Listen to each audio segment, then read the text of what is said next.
മുത്തിനു മുത്തായ മണിമുത്തു കിട്ടി, മുത്തം തരാനൊരു മരതകം കിട്ടി എന്ന പാട്ട് നിങ്ങൾ കേട്ട് കാണും. പഴയൊരു പാട്ടാണ്. ഇപ്പോൾ ഈ പാട്ട് ഓർക്കാൻ കാര്യം എന്ന് വെച്ചാൽ നമ്മുടെ രാഷ്ട്രീയക്കാർക്ക് ഇപ്പോൾ മുത്തം കൊടുക്കാനായിട്ട് ഒരു മണിമുത്തല്ല, നല്ല ഒന്നാം തരം മരതകം തന്നെ കിട്ടിയിരിക്കുകയാണ്. ഞാൻ ഉദ്ദേശിച്ചത് തഹാവൂർ ഹുസൈൻ റാണയുടെ കാര്യമാണ്.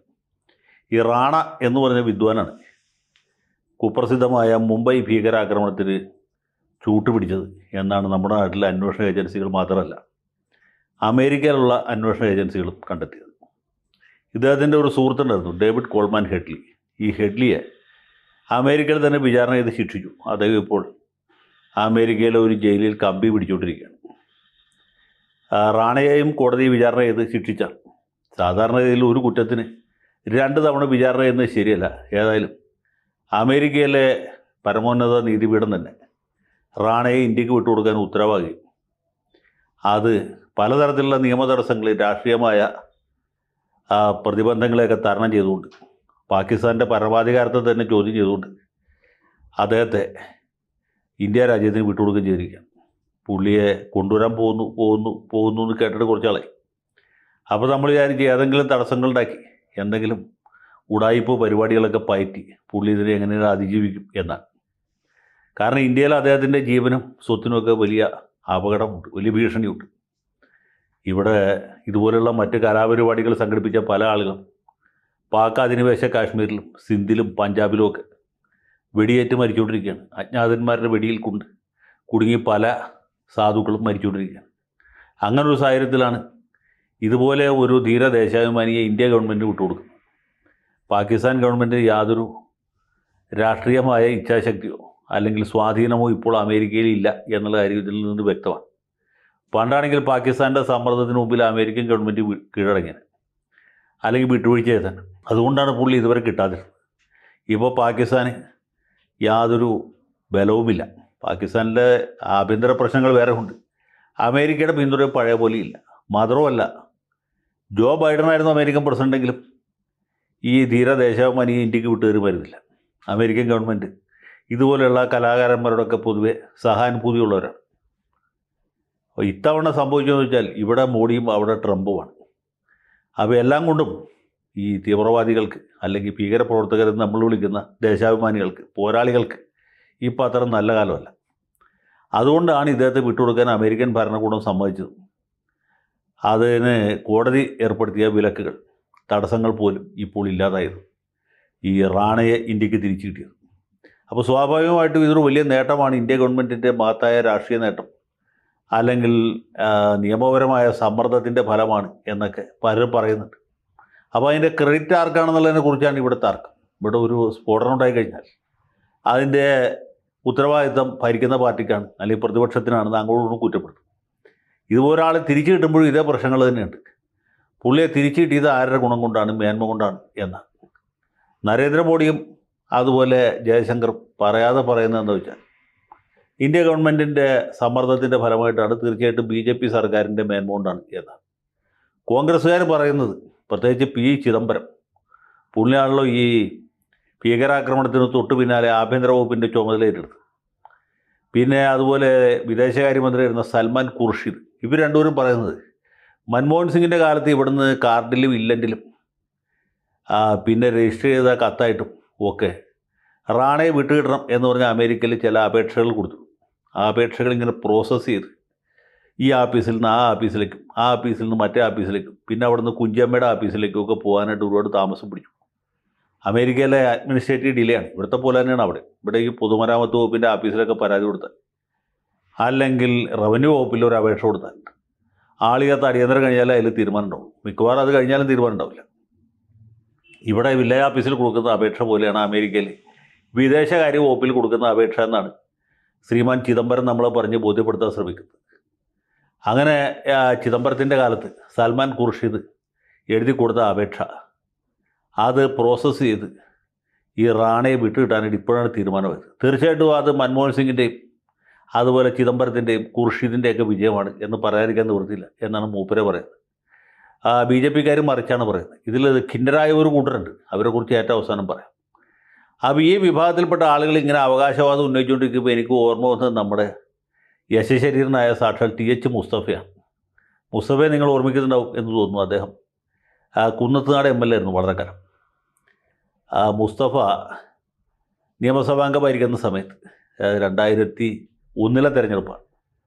2001 പെരുമ്പാവൂർ മണ്ഡലത്തിൽ PP തങ്കച്ചൻ തോറ്റുപോയി. അന്ന് സാജു പോളാണ് ജയിച്ചത്, മാർക്സിസ്റ്റ് പാർട്ടിയുടെ. തൊട്ടടുത്ത കുന്നത്തുനാട് മണ്ഡലത്തിൽ കോൺഗ്രസ് സ്ഥാനാർത്ഥിയായിട്ട് TH മുസ്തഫ വിജയിച്ചു. ഈ കുന്നത്തുനാട് മണ്ഡലത്തെ പെരുമ്പാവൂർ മണ്ഡലത്തെ നമ്മൾ യോജിപ്പിക്കുന്ന ഒരു സാമാന്യം വലിയ കലിങ്ക് അല്ലെങ്കിൽ ചെറിയൊരു പാലം അവിടെ ഉണ്ട്. പാലക്കാട്ട് താഴം എന്ന് പറ്റുന്ന ആ പാലത്തിൻ്റെ പേര്. ആ പാലം ആലുവയിൽ നിന്ന് പെരുമ്പാവൂർ പോകുന്നവർക്ക് അറിയാം. ജസ്റ്റ് പെരുമ്പാവൂർ ടൗണിലേക്ക് കടക്കുന്ന സ്ഥലമാണ്. ആ പാലം വളരെ കാലമായിട്ട് ശോചനീയമായ അവസ്ഥയിലായിരുന്നു. ഈ സാജു പോൾ വന്നതിൻ്റെ തൊട്ട് പിന്നാലെ ഈ പാലം പുതുക്കിപ്പണിഞ്ഞു. മരാമത്ത് മന്ത്രി MK മുനീറാണ്. മുനീർ വന്നതിൻ്റെ ഉദ്ഘാടനം നടത്തി. അപ്പോൾ ഉദ്ഘാടന വേളയിൽ TH മുസ്തഫയുണ്ട് തൊട്ടടുത്ത മണ്ഡലത്തിലെ MLA എന്നുള്ള നിലയ്ക്ക്. പെരുമ്പാവൂർ MLA എന്നുള്ള നിലയ്ക്ക് സാജു പോളുണ്ട്. പിന്നെ മുൻ സ്പീക്കർ, മുൻ മന്ത്രി, മുൻ MLA എന്നീ തസ്തികകളിൽ തങ്കച്ചൻ ചേട്ടനുമുണ്ട്. തങ്കച്ചൻ അദ്ദേഹത്തിൻ്റെ സ്വസിദ്ധമായ ശൈലിയിൽ പ്രസംഗിച്ചു. ഇപ്പോഴാണ് ഈ പാലം യാഥാർത്ഥ്യമായത് എങ്കിലും ഞാൻ MLA ആയിരുന്ന സമയത്താണ് ഇതിൻ്റെ കടലാസ് പണികൾ ആരംഭിച്ചത്. മരാമത്ത് വകുപ്പിൽ ആദ്യമായിട്ട് ഇതുമായി ബന്ധപ്പെട്ട ഒരു അപേക്ഷ കൊടുത്തത് ഞാനാണ്. പിന്നെ സൂപ്രണ്ടിംഗ് എഞ്ചിനീയറുടെ അടുത്ത് പോയത് ഞാനാണ്. ചീഫ് എഞ്ചിനീയറെ നേരിട്ട് കണ്ട് പറഞ്ഞത് ഞാനാണ്. അങ്ങനെ ഏത് നിലക്ക് നോക്കിയാലും ഇത് എൻ്റെ ഒരു വലിയ ഭരണ നേട്ടമാണ് എന്ന് അദ്ദേഹം പ്രസംഗിച്ച് ആളുകളെ ബോധ്യപ്പെടുത്താൻ ശ്രമിച്ചു. പെരുമ്പാവൂർക്കാർ കുസൃതിക്കാരായതുകൊണ്ട് തങ്കച്ചൻ ചേട്ടൻ്റെ പ്രസംഗം കേട്ട് അവർ പുഞ്ചിരിച്ചതേ ഉള്ളൂ. സാജു പോൾ ഒരു മാന്യനായതുകൊണ്ട് അതിനെ മറുത്തൊന്നും പറഞ്ഞില്ല. കാരണം ആളുകൾക്ക് അറിയാമെന്നുള്ള കാര്യം അദ്ദേഹത്തിന് അറിയാം. പക്ഷേ മുസ്തഫ അങ്ങനെയല്ല. ഈ മുസ്തഫയ്ക്ക് ഇങ്ങനെയുള്ള അസംബന്ധം കേട്ടുകൊണ്ടിരിക്കാൻ പറ്റില്ല. വെട്ടൊന്ന് മുറി രണ്ടെന്നുള്ളതാണ് പുള്ളിയുടെ നിലപാട്, സമീപനം അത് തന്നെ. ഇത് കഴിഞ്ഞ് പ്രസംഗിച്ച മുസ്തഫ പറഞ്ഞു, ഒരു സ്ഥലത്ത് ഒരു ഭാര്യ ഒരു ഭർത്താവുണ്ട്. ഇയാൾ കല്യാണം കഴിച്ച് 20 കൊല്ലമായിട്ട് ഈ സ്ത്രീക്ക് കുട്ടികളുണ്ടായില്ല. അങ്ങനെ വന്നപ്പോൾ ഈ സ്ത്രീക്ക് മനസ്സിലായി ഇയാളെ കൊണ്ടൊരു ഫലമില്ല എന്ന് കണ്ട് ആ സ്ത്രീ ഭർത്താവിനെ ഉപേക്ഷിച്ചു, വേറൊരാളെ കല്യാണം കഴിച്ചു. കല്യാണം കഴിച്ച 1 കൊല്ലത്തിനകത്ത് ഈ സ്ത്രീ ഗർഭിണിയായി. ഈ സ്ത്രീ ഗർഭിണിയായി എന്നുള്ള വാർത്ത അറിഞ്ഞ് പഴയ ഭർത്താവ് ആനന്ദാശ്രുക്കൾ പൊഴിച്ചു. എന്നിട്ട് പറഞ്ഞു, ഇതിൻ്റെ ഉത്തരവാദി ഞാനാണ്. ഞാൻ 20 കൊല്ലമായിട്ട് നടത്തിയ ശ്രമത്തിൻ്റെ ഫലമായിട്ടാണ് ഇപ്പോൾ ഈ കുട്ടി ഉണ്ടാകാൻ പോകുന്നത് എന്ന് പറഞ്ഞ പോലെയാണ് ഇവിടെ ചില ആളുകൾ അവകാശവാദം ഉന്നയിക്കുന്നത് എന്നാണ്. ഇതിൻ്റെ സ്വാരസ്യം എന്ന് വെച്ചാൽ പെരുമ്പാവൂർ തങ്കച്ചൻ ചേട്ടൻ MLA ആയിരുന്നു 20 കൊല്ലമാണ്. ഏതാണ്ട് അതുപോലെയാണ് നമ്മുടെ ചിദംബരവും അതുപോലെ സൽമാൻ ഖുർഷിദും അവകാശവാദം ഉന്നയിക്കുന്നത് എന്നെനിക്ക് തോന്നുന്നു. ഇത് കേൾക്കുമ്പോൾ ഇവരുടെ രണ്ടുപേരുടെ ആരാധകർ എൻ്റെ നേരെ കോപാകുലരാകാൻ സാധ്യതയുണ്ട്. പക്ഷേ സത്യം ഇതാണ്, ഈ TH മുസ്തഫ മരിച്ചു പോയതുകൊണ്ട് ഇപ്പോൾ ആ ഉത്തരവാദിത്തം ഞാൻ തന്നെ ഏറ്റെടുത്ത് പറയുന്നു എന്ന് മാത്രമേ. ഇനി ഇതിൽ ദുഃഖിതരായ ആളുകളാരെന്ന് വെച്ചാൽ നമ്മുടെ ജമാഅത്തെ ഇസ്ലാമിക്കാരും സമാന ചിന്താധികാരുമാണ്. തഹവാവൂർ ഹുസൈൻ റാണ ഒരു സത്യസന്ധനാണ് എന്ന് ഞാനും കൂടി പങ്കെടുത്ത ഒരു യോഗത്തിൽ മാധ്യമത്തിൻ്റെ അന്നത്തെ എറണാകുളം ലേഖനം പ്രസംഗിച്ച് ഞാൻ ഇപ്പോഴും ഓർക്കുന്നുണ്ട്. അത് അപൂർവത്തിൽ അത്യപൂർവമായിട്ട് മാത്രം എന്നെ ക്ഷണിക്കുന്ന മാർക്സിസ്റ്റ് പാർട്ടിയുടെ ഒരു യോഗത്തിൽ ചാലക്കുടിയിൽ ദേശാഭിമാനി പ്രചരണവുമായിട്ട് ബന്ധപ്പെട്ട് 2009 ആണ്ടിൽ നമ്മുടെ പാർലമെൻറ്റ് തെരഞ്ഞെടുപ്പ് കഴിഞ്ഞതിന് പുറകെ നടത്തിയ ഒരു മീറ്റിംഗായിരുന്നു. നവംബർ മാസത്തിലാണെന്നാണ് എൻ്റെ ഓർമ്മ. ആ മീറ്റിങ്ങിൽ ദേശാഭിമാനി പ്രചരണത്തിൻ്റെ ഭാഗമായിട്ട് മറ്റ് പത്രങ്ങളുടെ പ്രതികളും മറ്റാളുകളൊക്കെ ഉണ്ടായിരുന്നു. ഇപ്പോൾ മന്ത്രിയായിരിക്കുന്ന സഖാവ് രാജീവാണ് അത് ഉദ്ഘാടനം ചെയ്തത്.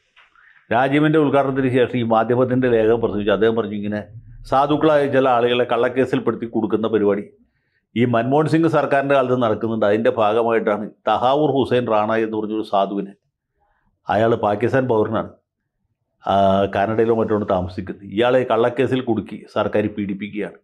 ഇതിനെക്കുറിച്ചൊക്കെ പൊതുജന മനസാക്ഷി ഉണർന്നു വരണം എന്ന് പറഞ്ഞു. അതുപോലെ ദുഃഖിക്കുന്ന കുറേ ആളുകളുണ്ട്.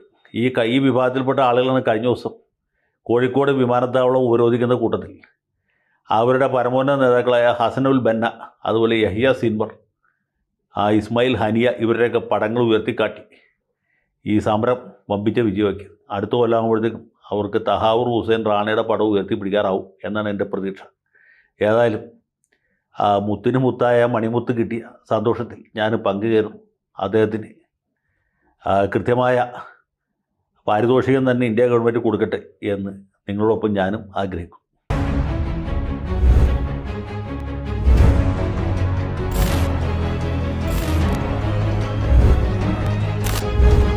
കൂടുതൽ വാർത്തകളും വിശേഷങ്ങളും നിങ്ങളിലേക്ക് എത്താൻ ABC മലയാളം സബ്സ്ക്രൈബ് ചെയ്യുക, ബെൽ ബട്ടണും അമർത്തുക.